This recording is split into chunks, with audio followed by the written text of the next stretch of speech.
বাড়ির কাছে যে কদিন মেলা বসেছিল সোনাই কিন্তু মেলায় গেলে চাউমিন খেতে খুব বায়না ধরতো, কিন্তু মেলা থেকে যে কোনো মতো বায়না ধরেই বের করে নিয়ে আসতাম।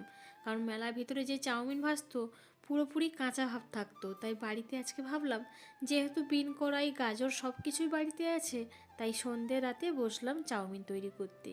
মেয়ে তো ভীষণ খুশি হবে আজকে যেহেতু চাউমিন করব, তাই সন্ধ্যা সন্ধ্যা তাড়াতাড়ি কাজ সেরে নিয়েছি। এরপর বাইরে বসে বসে শীতের রাতে চাউমিন করব। প্রথমে সবজিগুলোকে হালকা করে ভেজে নিয়েছি, তারপরে ডিমটাকেও ভেজে নিয়েছি। মামাম না সস দিলে তত একটা পছন্দ করে না, তাই ওর মতেই আমি কিন্তু একটু সবজি আর ডিম দিয়েই চাউমিন বানাবো। কারণ আমার মেয়ে ভীষণ চাউমিন খেতে ভালোবাসে।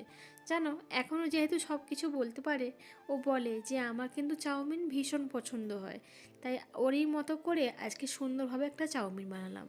চাউমিনটা কিন্তু দেখতেও যেমন টেস্ট আর খেতেও কিন্তু ভীষণ টেস্ট হয়েছিল। মেয়ে কিন্তু ভীষণ খুশি।